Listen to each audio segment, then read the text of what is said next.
Welcome back, ladies and gentlemen. Happy Saturday. It's the Pocket Change Market Report, this time for June 25th, 2022. I'm your host, Sean, from the place, Blue Ridge. Hope everyone's having a great start to the weekend. We got a lot of great coins for you guys to check out, including the first reported sale of this brand new 2022 quarter error, finally eclipsing $100. I'm going to give you guys the skinny on what you guys need to look out for and what size and what type, because that's going to be equally important in addition to just finding the error. Keep in mind, these coins are out there. These things might be shooting up in value as we get on through the year. Only time will tell. And generally, if any coins are going to make any movement whatsoever in the marketplace, it's going to be during the holidays. I would like to say that we're kind of in the lull of the coin season. Normally the summer is just that. People decide to take some time off. They head out, go do vacationing stuff. But for a lot of other people, part of that vacation is still going through and cherry picking through bankrolls and doing all that great stuff. Even attending local coin shops because they're still operating at least 5 days out of the week. For most places. I can't speak for everyone, but you guys know what I mean. They don't take the summer off unless they really want to. But business is as usual, and we got a lot of great stuff to talk about today. A few little things to point out. The coins that you're about to see are all raw. No graded material whatsoever. Okay, and the big reasoning behind that is grading is expensive, especially when you're attributing varieties and errors. They could be as much as $65 just for an error attribution and grading combo by going through PCGS. That's a lot of money, especially if you're thinking about sending that coin that has a value of $50 or less. You would probably want to hold off. The very cool, appealing part about searching for some of these varieties and errors is that they most certainly will sell ungraded and on their own. Okay, they speak volumes in the community for the people that do want these in their collection. And the second thing to point out before we jump right in, all of the images are original to the respective seller listings. I didn't juice anything on here, so you're going to get the best and the worst photos from each and every single one of these listings. So stay tuned, have fun, grab yourself a favorite beverage, and let's go ahead and see what's making the market shake this week. Starting out with a 1968D Lincoln Memorial cent.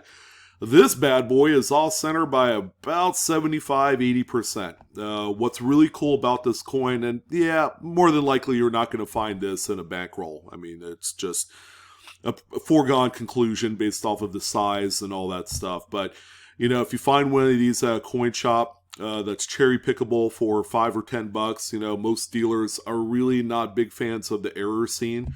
But they'd be willing to sell it if they could get scratch a few dollars out of the thing. But like I was saying, the cool part about this coin is you have a really fully readable date and mint mark, in addition to the fact that the coin is gorgeous. This is a somewhat tough date to find out there. Of course, any Denver minted off-center strike that these collectors are looking for is going to be tough and very expensive. Now, people collect into these by date, all right? So that's kind of like the big X factor with these. If there's a date that is less known to go for sale on the open market, then, you're going to have, obviously, that person and maybe a few other people that collect the same way engage in a bidding war. All right. Now, this particular one was available as a buy it now listing. Fortunately, I could see this thing getting carried away. Ended up selling for $34, which I think is a pretty good bargain. I've seen this particular date sell as high as $40 to $50 in the past. But this one right here is just beautiful. It's a good looking coin. The next one that we have here, and you're going to see a little theme here on the first few coins. There's going to be some of the off-center struck examples here. We have a 1964 Jefferson nickel. This one right here is both off-center, I would say by about 20%, but this one exhibits a partial collar. Like right here on the reverse, you can see that extra stepped lip right here, which indicates that the collar was a little bit out of place and not fully engaged during the strike, so it's a little bit tilted. And because of that, you're going to get more cupping, all right, because that collar is in the way of flattening down this coin during the strike. This one right here sold for $27.80. Yeah, there's a few scratches on the reverse, but again, another tougher date.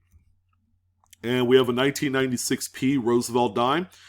You would think that not many people actually collect the Roosevelt dime series based off of this particular error type, but there are a dedicated group of individuals that actually are tackling this series. All right, and that's all well and good because that means there's going to be some sort of fringe interest in these coins. This one right here is off center by about 25% per the seller listing. Coin's in great shape, I would say mid-state, and this one sold for $27.30. Now, for those of you that just kind of push away all of the foreign/worldwide coins, just because it just doesn't interest you, okay, this coin right here might make you think otherwise. Now, this coin right here was sold in Australia, all right? I mean, pretty good, assessment of, why and where it's sold where it is, because it's a 1963 Australian penny, right? But this particular coin exhibits something that I'm sure a lot of people have missed because this coin has circulated quite a good deal during its time. But this one has clashed dies. You can see that here on the reverse. This is a particularly strong neck area of Queen Elizabeth. And then you also have some of the other design clashed onto that die and then transferred over onto the subsequent strikes, as you see here next to the date. Now, again, pretty subtle, but if you get in close with a magnifier or something to that effect, you're going to see it plain as day. Really good looking coin here. Again, worldwide coinage is available in bulk where you can find some of these. Now, Australian coins of England and China and a few other countries are very popular with its collector base. So, stands pretty good reason to see why this one sold for $84.01 US. Pretty good looking coin right here. And again, represents an open door opportunity for a lot of people that have shunned these away. Me personally, I think they're gorgeous and beautiful coins to collect into, if not to cherry pick. All right, we got a 1943 S. Yeah, that is indeed an S mint mark on this zinc-coated Steely. And this one right here, you can see it has a little bit of a clip. Nothing too dramatic or spectacular, but it's there. The seller mentions that there's pretty beautiful, gorgeous toning on this. I mean, it's quite spectacular in a sense that it is artificial. Steel scents don't really tone all that well, if any. So when I see coins like this, it looks chemically altered, it was helped along during its time. This one right here sold primarily based off of the clip error, sold for $19.99. Now here's a good one here. The seller states that this is a 1990s Lincoln Memorial Scent greaser. So this was struck through a pretty good amount of grease. You can see it there on the obverse. That particular die received a fresh dose of grease, all right, to help lubricate the moving parts of the press along. So when you get the grease on the actual die, it ends up striking up very weak on any coins that does make contact with. Now, this appears to be a 1994. All right, I see what looks to be a remnant of a 4.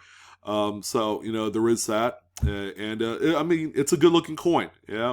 Not really something that's overly dramatic, but these do show up even all the way up in the newer coins of 2022. There's actually one other one here on the list that I think you guys will be astonished by. This one right here ended up selling for $15.50, and that's with 2 total bids getting up to that amount. Wholly artificial toning Batman. that is what we have here. 1959D Lincoln Memorial Cent wasn't sold based off of how beautiful the artificial toning is on here, although that was brought up and mentioned in this particular listing. The coloration is all wrong for it to be a legitimate toning. But this coin is here, I would say, for a different reason, and this is a well-known repunched mint mark. You can see the secondary D is punched southeast of the primary mint mark. This one is also referred to as RPM number 1, and also FS501. This is indeed a Cherry Picker's Guide variety. This one ended up selling for $10.75 with 11 bids. Love it or hate it, people really do like artificial tone coins, but they're not willing to, bet the farm on putting loads of money into these type of coins, even though they have an artistic merit to them. So if you're thinking about getting into artificial toned coins, all right, heed a lot of caution. That might be something that once you get into, there's no recouping your money back, because there's no guarantee. The market is kind of shaky with these type of things, and rightfully so. You have more detractors of this type of toning than you do protagonists, people that actually like them. All right, so this is spectacular. One to keep an eye out for, and I think this is probably the second time that I've seen this particular coin sold on eBay, and we're talking about going back 2 years, ladies and gentlemen. 2020 Philadelphia minted Roosevelt dime. Take a look at all the die chips and the cracks and all that stuff on the obverse of the coin. This one has some serious issues, but yeah, the seller, I forgot what he or she called this one. Not booger nose. That would be way too obvious. It was something else, but yeah, you could see all the die chipping in Roosevelt's hair, right on the eyebrow, corner of the mouth, and on the chin. But also keep in mind that big gnarly die chip right on the nostril of Roosevelt here is a sight to behold. Now, pretty good catch on this one. Again, this is something that if you don't have a magnifier to get in close and see it, you might miss something like this. This particular coin ended up selling for a $10 bill. So not too bad. I would say that, yeah, it could have achieved a little bit more cash on the secondary market, but you take what you could get. I think a $10 bill is a really solid sale for this one. All right, make sure you're looking through your scrap silver Junko stuff, because you might miss out on a coin like this. This is a 1921 Morgan dollar. Most widely available date of Morgan dollar out there today. It was it was minted, excuse me, got my processes wrong. It was minted into oblivion, if you can imagine that. Many millions were produced, and they're still quite plentiful out there in all grades, from beat up to well adorned. Now, there are a pretty good amount of errors to look out for, especially on the minor side. You have clips and partial collars, and this one right here, you have a pretty good strike-through event there, so it's probably a combination of grease and debris that was on the die before it struck this particular coin. But again, really good catch for the founder of this coin. And this one ended up selling for $43 with 9 bids. Which represents about a, $15 above market for what a melt value 21 should be. The coin looks like it's a melt value all day long. It's only when you get up to like mint state 64 or somewhere around there where these things are worth a considerable premium. So always keep that in mind. This is a really good coin to look out for. A lot of strike-throughs happen during this particular date, and they represent a really, really good flip when you want to do that. We finally reached our first piece of paper money. We have this 1974 $20 bill here. Now, there is a little bit of misalignment on that third print on the obverse, or the front of the note, as you can see there.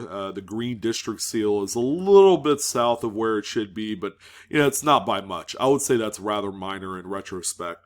But when we look at the reverse, and over especially on the right-hand margin, you'll notice that this one has a front to back partial wet ink transfer.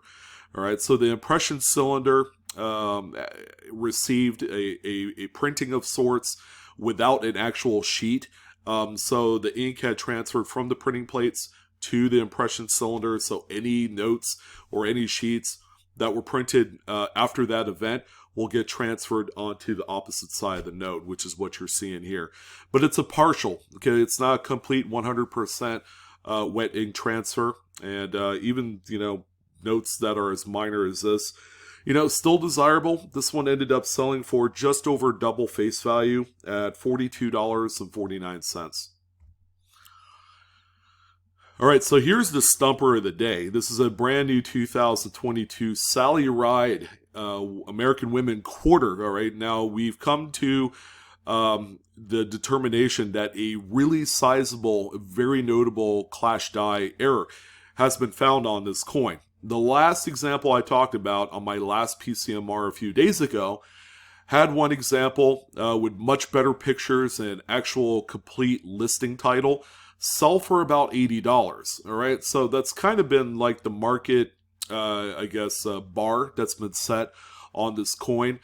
Now, here's an example of one of those clash die errors that ended up being underutilized in the listing title, I guess. The seller did not mention that this was an error or a clash die. All right, or error might have been on there, but clash dies weren't. All right, and that's a huge mistake when you're selling things like this. You got to be complete. You got to know and attribute the coins correctly to in order to sell it for the most amount of money that the market deserves. People that look for this coin, specifically clash dies, will type that in the search fields of eBay. All right, so if you don't do that, this one won't show up. This one still ended up selling for $31.16 with 3 bids. There were a few people that did catch this, but not nearly the amount of audience necessary to fully monetize this one to the max. So a lot of money left on the table on this one here. Just make sure, ladies and gentlemen, if you're reselling on eBay or any platform, that you are 100% clear of what you have. And you should do okay afterwards.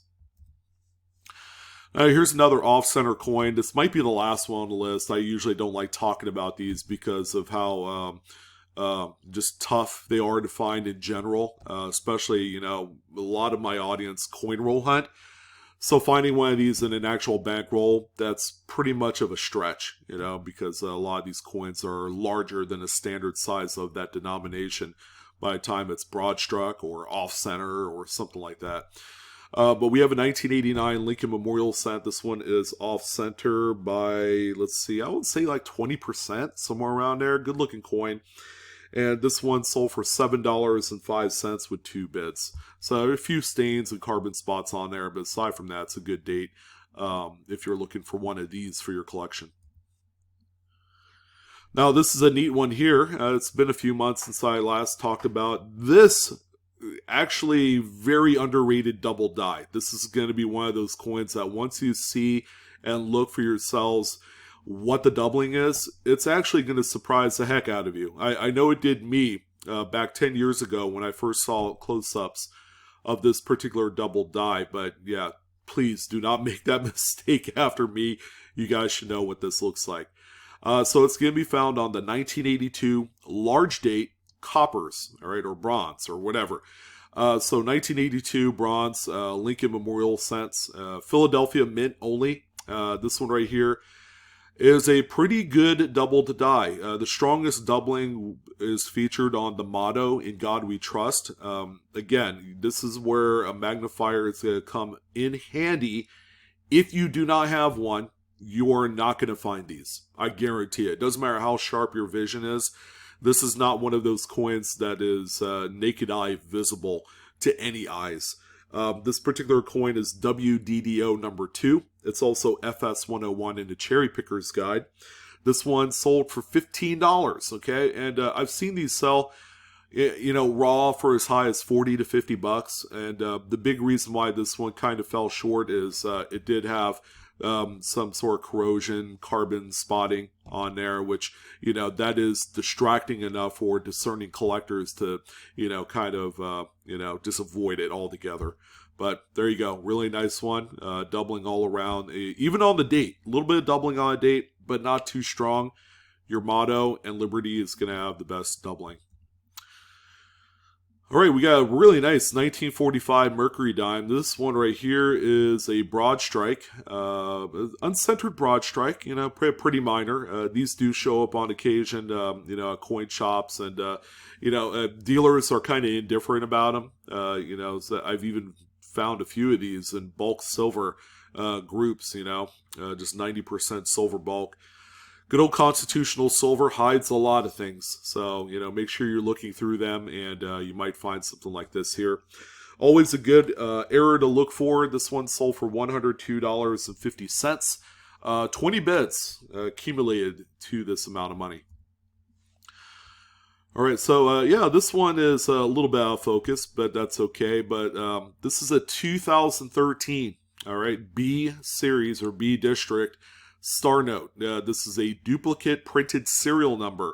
So the same serial number was printed at both the Washington, D.C. facility with a star and at the Fort Worth facility. All right, the only caveat is they were printed about 4 years apart. So this one right here is the Fort Worth printing. There's actually a little FW here by the plate number to designate that. This one was printed sometime in 2017. So people buy these and they actually pay a lot of money for them. In the hopes that somewhere later on down the line in the future, they could find the duplicate Washington, D.C. print. They mate both notes together as a matching pair, grade them, and then sell them for like $800 to $1,000. So pretty huge opportunity here. There were a couple collectors that were paying a lot more money for these than what they're being sold for today. This particular note right here sold for $27.35 with 10 bids. Pretty good considering that any other star note doesn't normally sell for that kind of money unless it's like a super low print run. So keep this in mind. 2013 series. If it has a letter B in that black district seal, you are good as gold. There's the back, pretty out of focus, but very well circulated note. Okay, so this is just a well-circulated 1964 D Lincoln Memorial cent with a pretty good-sized curved clip.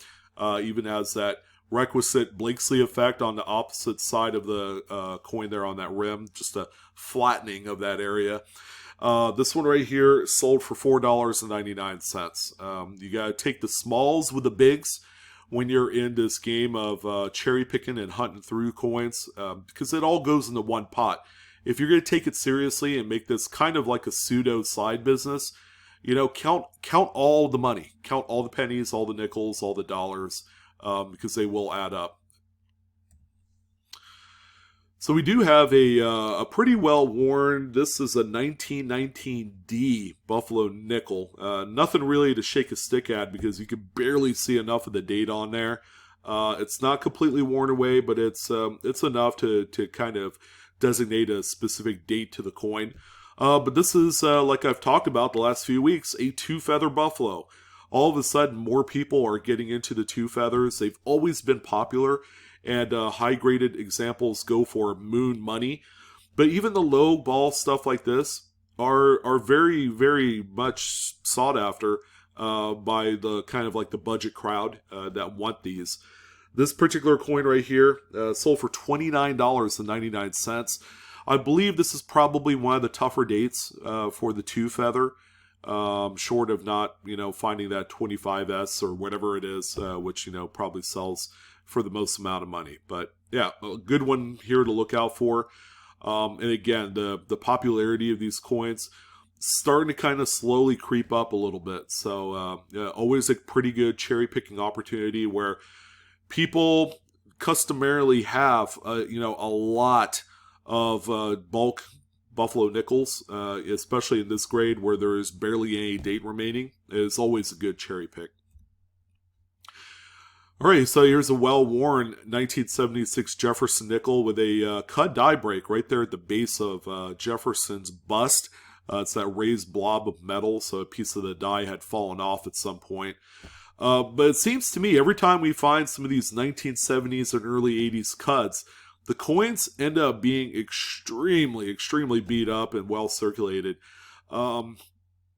This is yet again another example here of a coin that doesn't matter the grade, as long as it has one of the premier error types out there in the secondary market, they will always bring in a very, very respectable amount of money. This one right here, no exception, ended up selling for $54 with 13 bids. I mean, are you kidding me? It just goes to show you that, you know, these things have a life all their own in the market, but also realizes that the actual collector base for cut die breaks is actually much bigger than you realize. If you guys haven't checked it out, I did that 5 different coin types for $50. That's a video I put up, a day ago, where we talk about 5 coins or errors or varieties that you can find right now. That's an easy $50 bill, and they're all very common. I put cuts on that list, and rightfully so. They are just a strong market right now. Here's another one of my favorite varieties, this time on a 1938S Lincoln wheat cent. These used to be very common, because there were a lot of BU rolls of these that existed back 10, 15 years ago.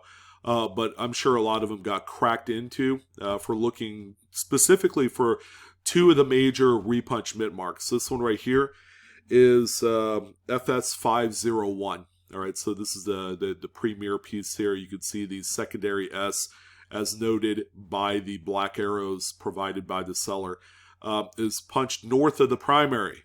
All right, so this one right here, again, another strong one. This is an earlier die state because you have a fully featured curved top curl of that S. This particular coin sold for $20.11. This coin, this variety, along with FS502, again, where it was very available, and you could have picked up a nice mint state version of either of these for around $8 to $10 about 10 years ago, but they're going up there in price as the market dries on them. Now this one's pretty cool. I would say it's been a while, if not ever, that I've talked about this, what they call the floating Lincoln 2009P Lincoln cent, and it's got the formative years reverse. Yeah, formative years coins have gotten a lot of press lately on my reports, in case you haven't figured it out. But this one right here, you can see on the black and white image on the right, again, all provided by the seller, shows an abraded die. So it shows Lincoln actually sitting on air, like 2-3 inches off of the log top there. Pretty neat, but you'll also see some of that die abrasion or over polishing of the die in other areas of the reverse of the coin, from more of the log texturing to the Lincoln's shirt area. It seems to all just kind of disappear in there. So this one right here, surprisingly, I was very surprised at how much this sold for. Ended up bringing $48.89. So game on, guys. Look for these because, you might find some this is like an easy $40 bill. All right, by the time you factor in fees and shipping, it's just crazy. But I'm willing to bet that there's more of these out there. All right, so we're back to the Tuskegee Airmen. Again, not because of the wild strike through on the building, but this one here has something else to be on the lookout for because it's something. So this is again on another Philadelphia minted example, and that's going to be a pretty big-sized die chip right on the goggle area there. There have been some die chips that are large enough to connect the goggles to the words, like 2 wars. And yeah, I mean, there is interest in these. So don't be mistaken to think that these things are not wanted. The coin shows obvious circulation wear, so there is that. This coin right here sold for $11.98. So again, $10 bill, sign me up. So we do have another 2-feather buffalo here, this time on a fully readable date, 1916. This is a good looking coin here. They even features a little bit of wood graining on there as well. But yeah, you'll see that the third feather completely abraded away on this. Again, very well collected series of errors, or actually varieties rather, because these show up on multiple strikes. This one right here is sold for $30. So probably a little bit more common than the 19D that we saw before it, which is why they sold for the same price, even though this one's much nicer. All right, our next piece of paper is going to be this, what is it, 1981 $1 bill, which shows really nothing on the front of the note, right? Looks pretty well clean and nothing that would catch your eye. But yeah, we actually have a fully 100% front to back wet ink transfer on this one, and that's what it looks like when it's complete. 100% entire back is covered. Excuse me. And you'll note on legitimate wet ink transfers that the transfer is going to be all mirrored. It's going to be backwards. All right, so you see Federal Reserve note is reversed on there, and that's what you want to see. If it's oriented correctly, then it's a fake wet ink transfer. So this one right here sold for a $117.49 with 15 bids. Always a popular seller. Along with this one here, another wet ink transfer.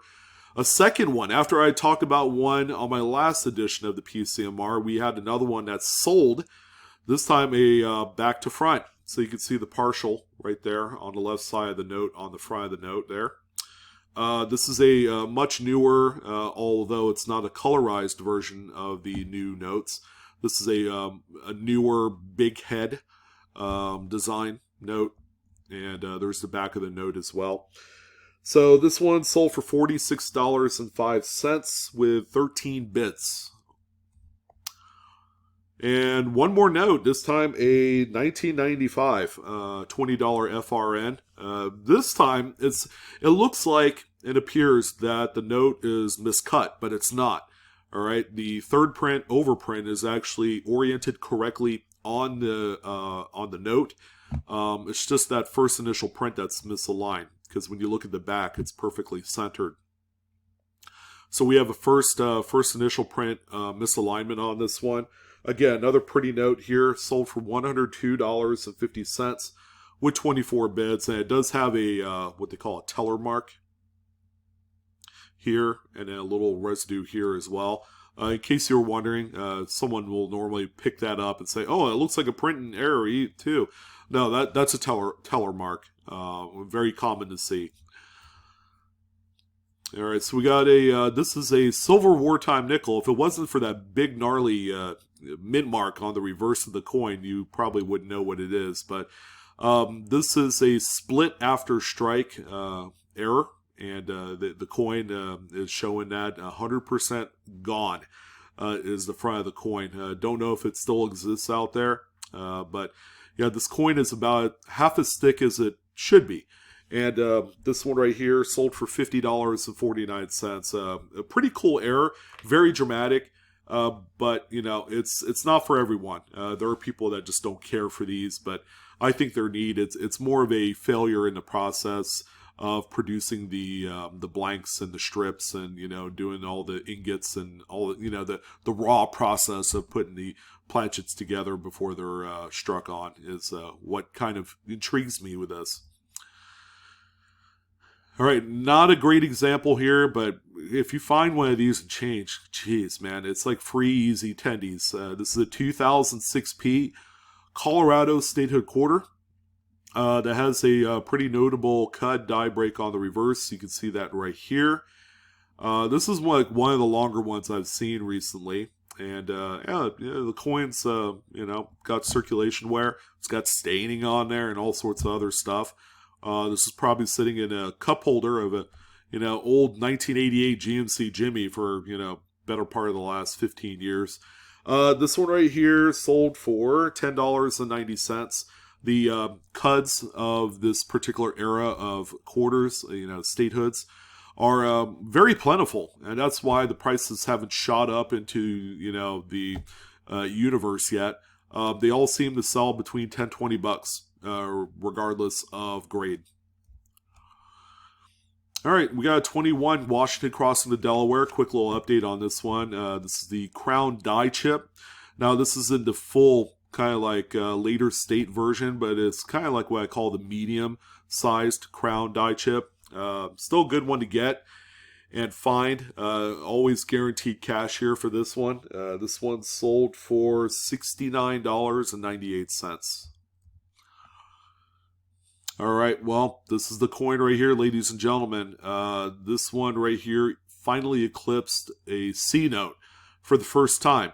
And there have been a number of these, but you got to know what you're looking for and which ones will surpass that $100 bill mark. A lot of these have sold for anywhere as low as $10 to as high as what you're seeing right now. But this is on the Sally Ride reverse, and this one has this is probably the biggest field restricted strike through that I've seen on this quarter yet. It even goes into the word God right here. And that pretty much tells the full story. This is probably the biggest anomaly of this error type that you will find today. This one right here sold for $105 was the final sale price on this coin. So I would imagine other similar examples with that size of strike through will command similar amounts of money. You know, I would say $75 to $125 on any given day. And as we go on, let's say these newer quarters like the Man Killer and the last two afterwards, if they don't show this type of error, then this is going to be the bell cow of the series. So keep that in mind. People, I think, are making little micro moves on this particular error type just to hold on to them. And then, you know, we'll see how they perform during the holidays. But well done to the seller, capturing the first recorded over $100 sale of this error type or any error at all on these newer quarters. It's going to be exciting to see how this develops over time. We got another one here, another Washington crossing to Delaware. The brand new coins, guys, is like a huge cash cow for people that search through it. Now, for you folks on the East Coast, you're going to benefit the most, obviously. But this one right here has a little bit of a strike through, along with some feeder finger scrapes. Again, another byproduct of the field restricted strike through error type, because you have a combination of those finger scrapes and an actual strike through over some paste or grease on there as well. This one ended up selling for $13.99. This is one that honestly anybody can overlook because it's kind of in a very tight spot and very well hidden. All right, so I believe this is the last note of the show, but we have this 1981 $1 bill with a grossly misaligned, shifted to the right overprint, as you see there. So all of the district seals and serial numbers and whatnot are shifted way to the right and overlapping the first print details, which is neat. That's what people like, baby. And notes. Not perfect at all. It's got a few little oil stains and stuff on there. But this one still managed to sell for a big bucket of cash. $230 is what this one ended up selling. So a big bucket of cash in the sense that it's all like nickels, dimes, and quarters, you know, and not actually $200 bills and a 20 and a 10. Hopefully I didn't lose you with that, but you guys know what I mean. And Cherry Picker's Paradise here. Go through them Buffalo nickels. You might find something like this. Some people say damaged, but I say it's a strike through or a detached lamination. 1936D Buffalo nickel. You can see that there on the obverse. That spike going through there is one of those two error types. Sold for $19.99. You could cherry pick this at a coin shop for under $1. So that is a pretty good profit flip there, if you want it to be. And then finally, guys, believe it or not, this is a 2022, what is it? Denver. This is a Denver minted Jefferson nickel struck through a bucket of grease on both sides of the coin. All right, so you're going to see can imagine a bunch of grease on both sets of working dies, or both parts of the working dies, the hammer die and the anvil die, just had a little maintenance done to the machinery. So, yeah, when it mints out those first few coins, they're going to look like this. Striking through all that grease is going to eliminate, some well-struck devices and brand new coins. Yeah, the U.S. Mint today is not known for their quality control, and I don't care because when you can find stuff like this, that's where it really matters. So, pretty phenomenal find here. Ended up selling for $40.81 with 15 total bids.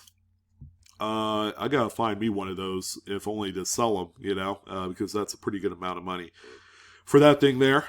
But hey, we're wrapping up for this edition of the Pocket Change Market Report for June 25th, 2022. Man, we are this close to July. I think we got one more PCMR in July or June, do we?